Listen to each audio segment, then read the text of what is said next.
Hello, yogis. It's Allison here. Sorry, there's so much sun coming in, which is lovely, but hard to see.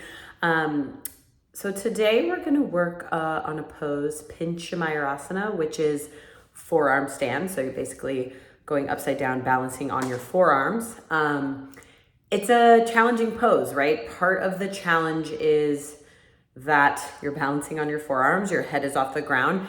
In some ways, it can be a little less intimidating than handstand for people. I think handstand, balancing on your hands with your arms straight, is mentally hard because you're so far from the ground and it's scary. Forearm stand, your head is a little closer to the ground, but it's challenging in that it really requires not only space and openness in the chest, which most people struggle with, don't have that.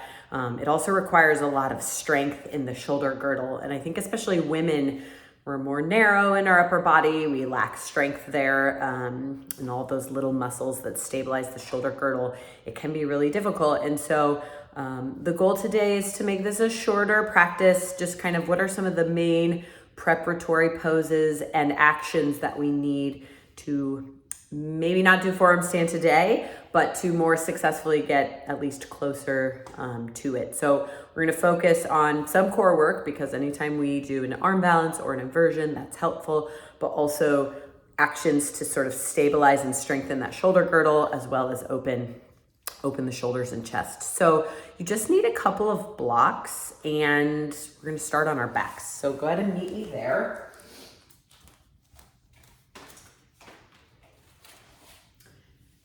And hopefully the sun starts to come in. It's harder to see me. You'll be able to hear me. Just take a couple breaths here on your back. Kind of check in with how you're feeling. And the good news about forearm stand is even if you don't end up in the full pose, both feet off the ground, there are plenty of variations and modifications, working forearm plank or forearm dog, that are great ways to sort of still do the pose to some degree, even if it's not the full pose. Figure 4 here. So cross right ankle over left thigh. So it's always a good idea to open up the hips. So you can pull those legs in, thread your right arm through, and just take a few moments to pull with the arms and breathe here. It's like late morning here. And for sure, I know I need more hip opening in the morning than maybe later in the day. I'm still a little stiff from sleep, from whatever you had going on this morning. So just take a few breaths here as you stretch the right hip.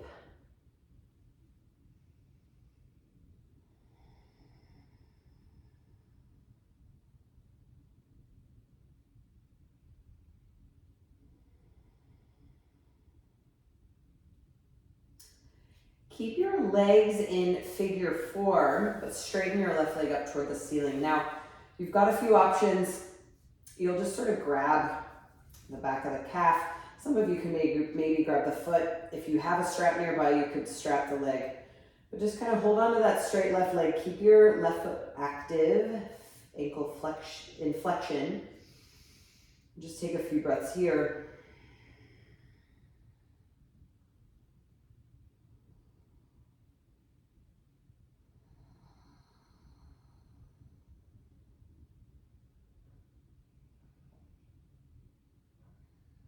Last couple of breaths.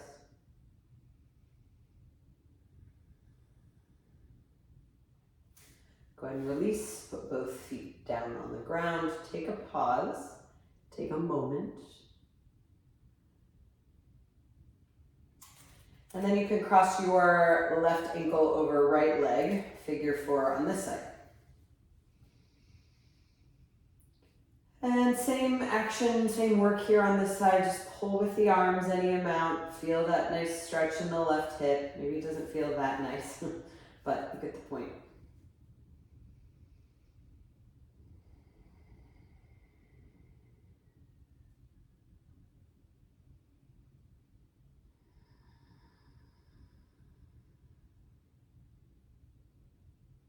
And when you're ready, straighten that right leg and hold on wherever you can. So behind the calf, grab the foot, strap around foot.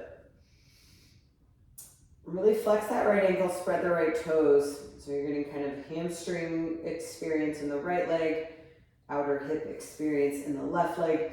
And your pelvis, tailbone, sacrum is probably off the floor. That's fine. Kind of let it curl towards you a little bit to get your legs closer, and just breathe here.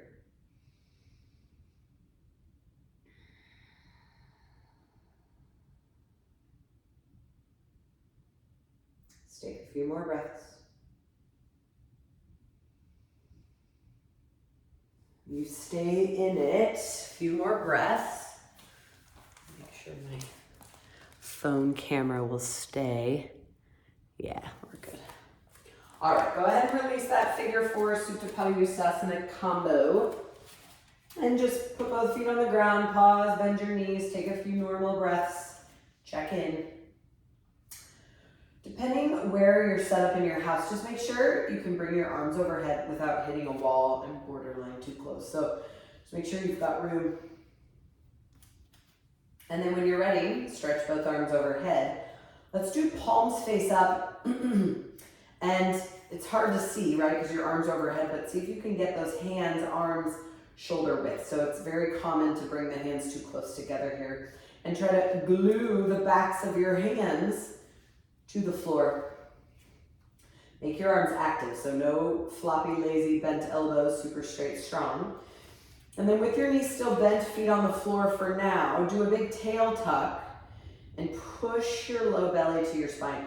And almost like you could flatten, you're trying to flatten your low back to the floor.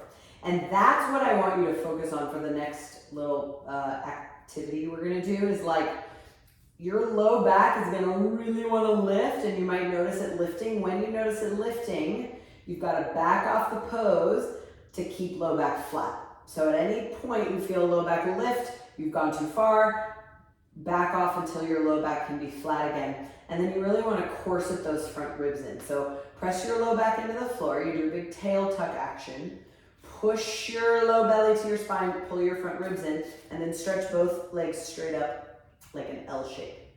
Now already you might feel that low mid-back lift. Try to press it down, pull your ribs in, separate the legs hip widths. Flex your feet, spread your toes. Now some of you with tight hamstring might be sort of shaken with bent knees. Fine, do what you can to keep your legs straight this whole time, like active legs. Big inhale, remember the low back. Exhale, lower your left leg, hover. So some of you might only lower it a few inches because I can feel my low back lift. So I have to really press that down, and then you would hover. Some of you can go lower as long as you keep that low back lower. If your low back lifts, you've gone too far. Inhale, come back up. Remember, low back presses down whole time. Exhale, lower right leg, hover. Don't let the low back lift. Don't let your front ribs flare. Inhale, come up. We're gonna do that lots more times. Exhale, lower. Look at how straight my legs are. Inhale, come up. Exhale, lower. Don't forget the low back. Pull your ribs in like a corset. Inhale, come up. Keep going, a few more runs. So big core work here. Check in with low back. Again, I would rather see you only go this low with your low back, belly, ribs intact than go this low and have a big old arch in your low back. A few more.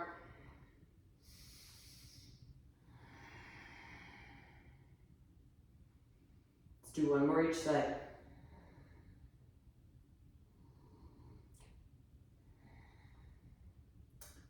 Bend both of your knees, soften your belly, release your arms. Ooh, that one will get you, even just a few.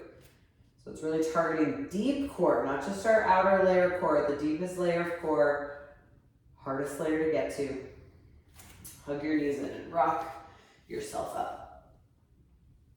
So from here, come to all fours. And widen your hands shoulder width. So for me, that means my pinkies hang off the mat. Most people think their shoulders are more narrow than they are, right? So spread your fingers, turn your hands out, and from here, go right to downward facing dog. This is my first down dog of the day. We'll see, I don't know if it's the case for you, but either way, just move around a little bit here in this first dog. I like to bend my legs, kind of swivel my hips.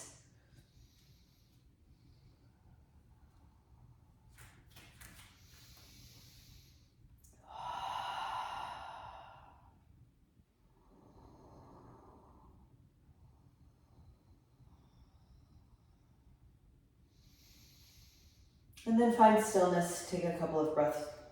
Really make your arms firm. So the action is push the mat away with your hands. Soften your shoulders away from the ears, make your legs firm like you just did in that abdominal exercise. Pull your kneecaps up, firm your thighs, breathe.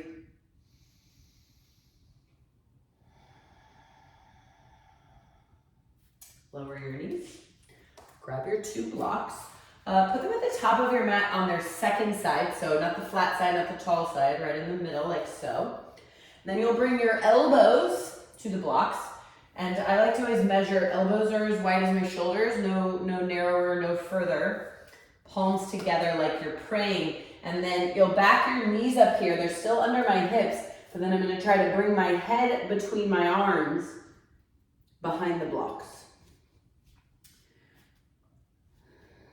And so you're trying to sink between shoulder blades, like you could get your forehead to the floor. However, don't do that at the compromise of your low back. So you can see here, if left to my own devices, my low back just loves to arch and my belly just loves to not do anything. So the work is, can I draw my tailbone down, lessen my low back arch, pull my belly and ribs in, just like what we did in our ab exercise. Keep all of that contained, but still sink between shoulder blades. The minute you feel low back arch, belly relax, you're not in it. So pull your ribs in, draw tailbone down, low back lengthens, and then just try to let the space between shoulder blades soften and breathe.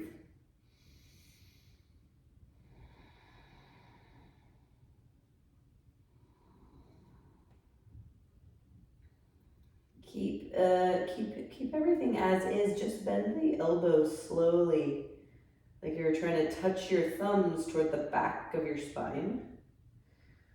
A little more tricep stretch, but you're still trying to sink between shoulder blades. Just a few more breaths here.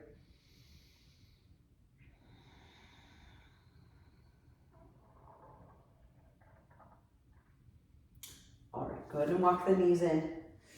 Gently get your head out of there. Come up and just have a seat, hips on heels. Pause, breathe. You can just set your blocks off the top of your mat. Downward facing dog again, on the hands.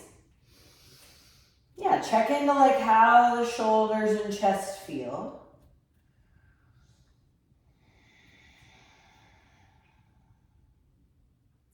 Look forward and step your right foot between your hands. So we're in a lunge. I didn't tell you to grab a blanket, but if your back knee will need padding, you should grab one. Go ahead and lower that back knee to the floor, either on your mat or on a blanket.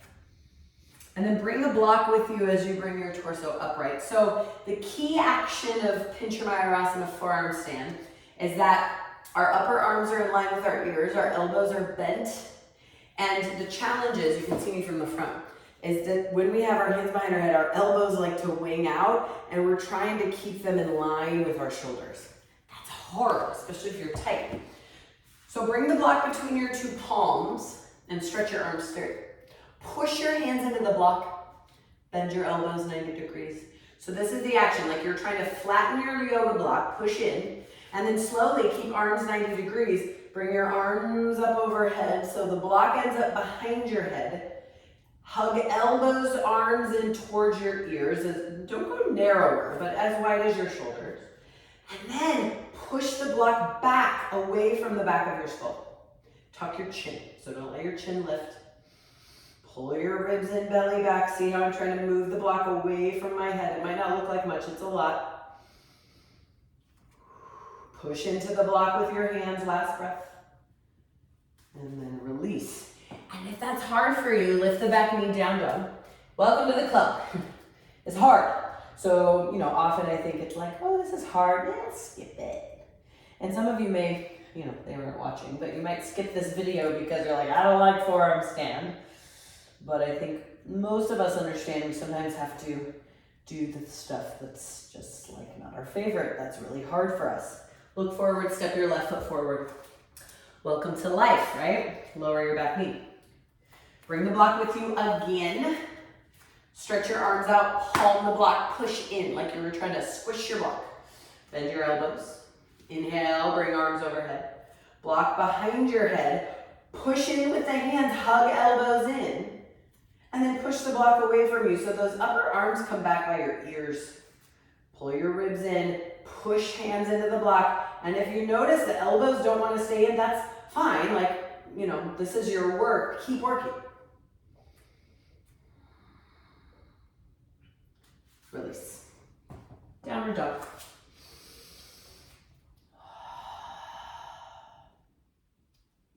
Good. Go ahead and lower your knees. Just have a seat so I can show you what's coming. So not only do we need to work on this sort of forearm stand kind of action in the upper body, that's key. I think one of the hardest parts is how people get into inversions.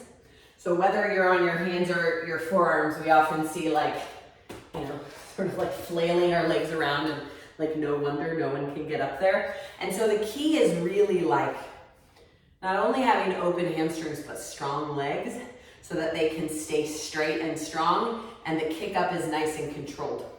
So everyone stand up, we're gonna work on this. Take one of your blocks and just put it on its tall side, kind of right at the top center of your mat. Bring your hands to your hips and back away from the block a little bit, maybe a good foot. Let's have feet hip width, spread your toes wide. I like bring your toes together, but still spread your toes wide. And then just point your left toes behind you. Now, notice I can point my toes with a bent leg, or you can stretch your leg long, straight leg, that's what I want. So I want you to like reach back with your left hand and like squeeze your butt, squeeze your hamstrings, squeeze your quads. So this leg is straight, not straight like that. That's not really straight. Square your hips. Inhale here. Put a little bend in your right knee, standing leg, not the back leg. That leg is straight as a rod. And then just start to hinge forward. It's kind of like, you can flex your back foot. If you work out, if you're a weightlifter, it's like RDLs, like a one-legged RDL. You can hinge forward, and with your left hand, you just tap the block. Keep the right leg bent, left leg straight. Inhale, come up. And before you get all the way up, back down you go. So notice, my standing leg's a little bent, but my back left leg, it is not bent. I'm trying to shoot sparks out of that left heel. It's like strongest leg of my life. Let's do 2 more. Try to keep hips square. That left hip wants to lift, don't let it. You need to squeeze your left buns more in order to not lift the hip. Last one. And then come up, stand on 2 feet, pause. Your legs will feel tired. I don't know, sometimes these big poses, people are always shocked like, oh, that's hard, I feel tired. Yeah, yes you do. Yoga's hard, man. Spread your left toes. Point your right toes back. Remember that, now it's that right leg. Straighten it up, squeeze your buns back there. Left leg can bend a little bit now. And this time you'll touch with the right hand. So hinge forward. My left side is more wobbly. So I definitely have to, go slowly. First side probably looked easier than it is. That's my stronger side. Right leg is super duper, not even like maybe straight, like the most straight. Squeeze your butt like crazy. And then that left leg can bend a little. See, I'm just slowly tapping. Notice I'm not lifting right hip. My hips stay square. Try to keep your spine nice and long. Let's do 2 more. Straighter right leg. I can't see you, but I'm just sensing. I see it. I'm going to teach it. And then come up. Stand up, pause, relax. All right, you can ditch the block. Make sure you get to a wall and pull your mat up to it. So find a wall at home that doesn't have, just some mats with, you don't have any picture frames or anything you could kick off the wall. And find downward facing dog with your heels like 1 to 2 inches up the wall. So all I've done is taken my down dog from earlier and backed it up to a wall. Step your feet closer together and bring your left leg up the wall. So see, I stretch my left leg, but I have to tuck my toes under like broken toe. And then just like we did in Warrior 3, sort of that one-legged RDL thing, make that left leg straight, bend your right knee.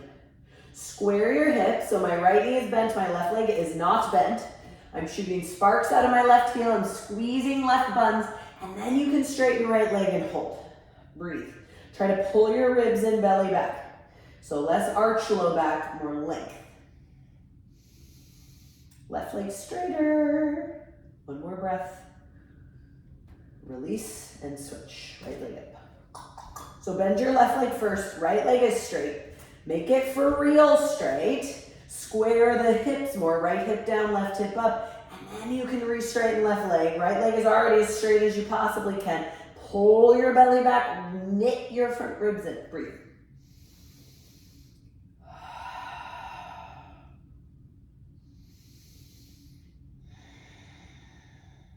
Good. Go ahead and release.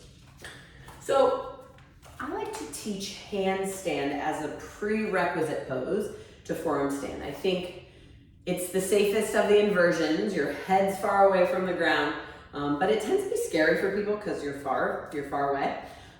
So it's not to say that you can't do forearm stand if you can't do handstand. However, I think it's a good pose. Like if you can do handstand, then you're much closer to being able to do forearm stand. So if you're not able to kick up into handstand, don't stress. Flip around, do that down dog at the wall, and do the three-legged dog again. Like that's gonna be what gets you closer to being able to get up into handstand, yeah? Because that's basically how our legs look when we kick up into handstand. So that would be option one. Option two is turn around, face the wall. Make sure you're a little bit away from the wall. Find down dog. Here's the difference. Walk your feet in so your shoulders are over your wrists, and then lift one leg up like three-legged dog. Remember that leg you lifted is the straightest leg. Bend the bottom leg and kick up. Push the floor away. Tuck your chin in, pull your ribs in, and just stay here for a few breaths. You can try to balance, or you can just stay with heels sliding up the wall. Last moments. Come down when you're ready. Rest on your heels. Rest your wrists. Slow your breathing down.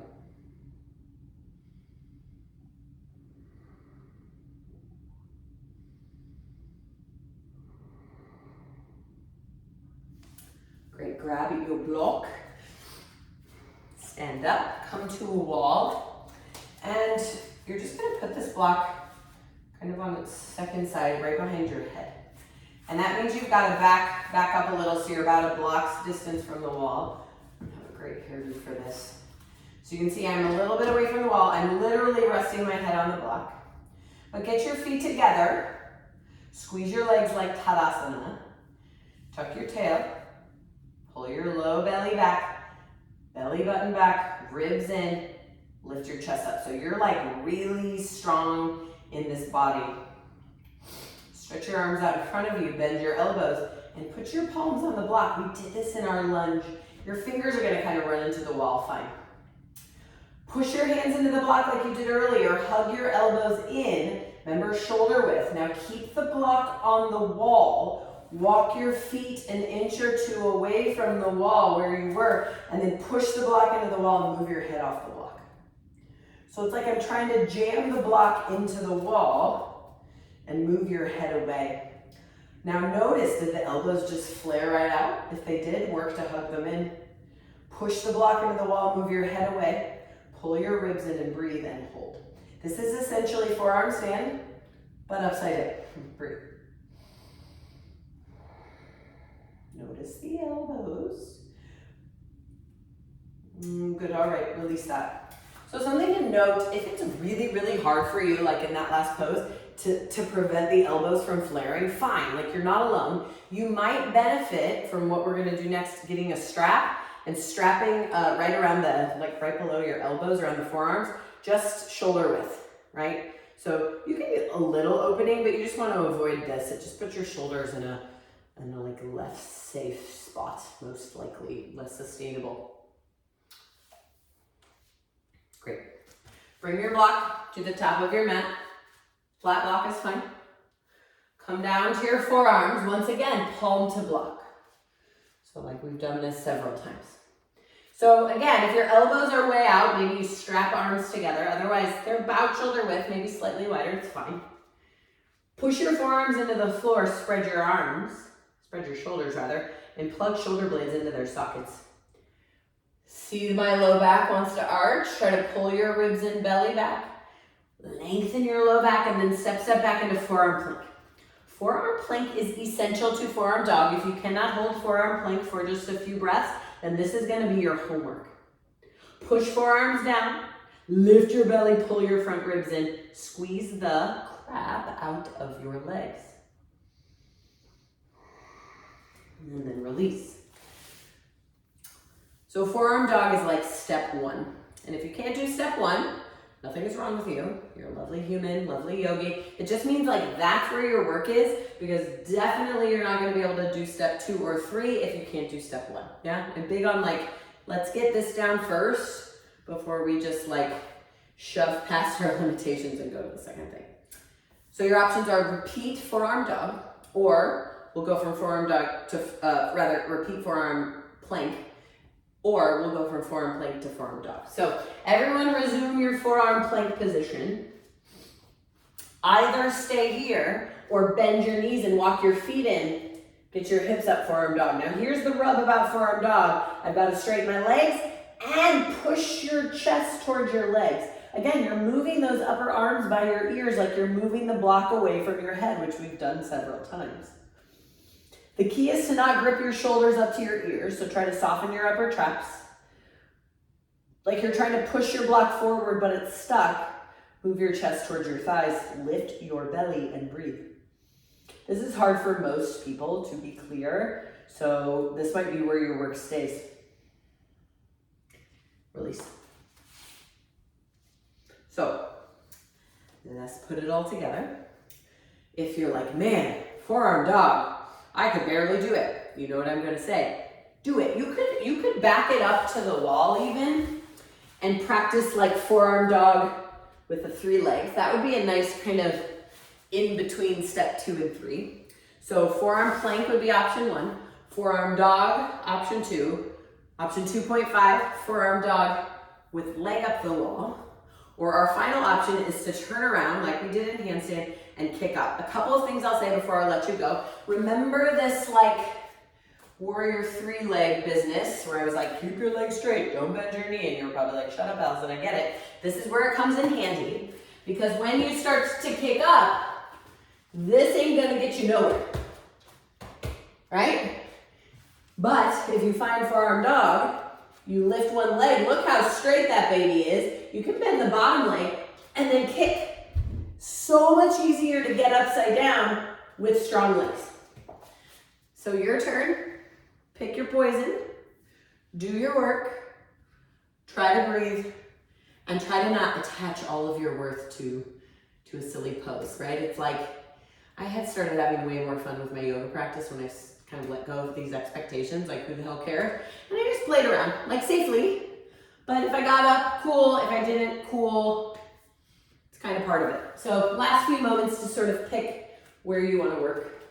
Those of you that can kick up successfully, you're welcome to play with, you can kind of put one foot on the wall, bring the other one away, and try to free balance. That'd be like step 4. But when you're done, sit, if not comfortably on the heels, put a block between your feet, rest your hands, close your eyes if it helps you, slow your breath down. Even with me like talking and doing, it's like, okay, settle. Let your shoulders be soft. Soften your jaw, soften your face. And then decide if your body needs a lot more counter posing. You can lay on your back, do some windshield wipers, rest. If you feel pretty settled, you can go about your day. Thank you guys so much. Hopefully you found that helpful. Let me know what you think. Talk soon.